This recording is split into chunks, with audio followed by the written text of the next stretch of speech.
പരിശുദ്ധമ്മയുടെ സ്വർഗാരോപിത തിരുനാളും സ്വാതന്ത്ര്യദിനവും സംയുക്തമായിട്ട് നാം ഇന്ന് ആഘോഷിക്കുമ്പോൾ നാം ഓരോരുത്തരെയും നമ്മുടെ ദേശം മുഴുവനെയും നമുക്ക് പരിശുദ്ധമ്മയുടെ കരങ്ങളിൽ സമർപ്പിച്ച് പ്രാർത്ഥിക്കാം.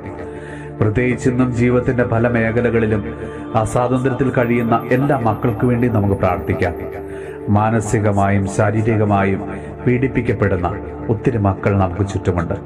അത് കുടുംബത്തിലാകാം, ജോലിസ്ഥലങ്ങളിലാകാം, സമൂഹത്തിലാകാം. അവർ കടന്നു പോകുന്ന ദുരിതങ്ങളും കഷ്ടപ്പാടുകളും വേദനകളുമെല്ലാം കർത്താവെ അങ്ങയുടെ കരങ്ങളിലേക്ക് ഞങ്ങൾ ഇന്ന് സമർപ്പിക്കുന്നു. വീടിന്റെ അകത്തളങ്ങളിൽ 4 ചുവരുകൾക്കുള്ളിൽ തളയ്ക്കപ്പെട്ട് കഴിയുന്ന ഒത്തിരി ജീവിതങ്ങളുണ്ടല്ലോ, അവർക്ക് വേണ്ടിയും ഞങ്ങൾ ഇന്ന് പ്രാർത്ഥിക്കുന്നു.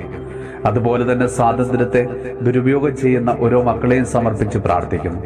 കർത്താവെ, ഇന്ന് കുടുംബത്തിലും സമൂഹത്തിലും ക്യാമ്പസുകളിലുമെല്ലാം യുവതലമുറ തങ്ങളുടെ സ്വാതന്ത്ര്യം ദുരുപയോഗം ചെയ്യുമ്പോൾ അതുമൂലം വേദനിക്കുന്ന ഒത്തിരി മക്കളുണ്ടല്ലോ. കർത്താവെ, ഭാവിയുടെ വാഗ്ദാനങ്ങളായ യുവതലമുറയെ നാടിനും വീടിനും അനുഗ്രഹമാക്കി നീ അവിടുന്ന് മാറ്റണമേ. കർത്താവെ, ഇന്നത്തെ ഞങ്ങളുടെ എല്ലാ പ്രാർത്ഥനാ നിയമങ്ങളെയും ഞങ്ങളുടെ പ്രാർത്ഥനാ സഹായം ആവശ്യപ്പെട്ടുള്ള എല്ലാ മക്കളെയും പരിശുദ്ധ അമ്മ വഴിയായിട്ട് അങ്ങയുടെ കരങ്ങളിലേക്ക് ഞങ്ങൾ സമർപ്പിച്ച് പ്രാർത്ഥിക്കുന്നു.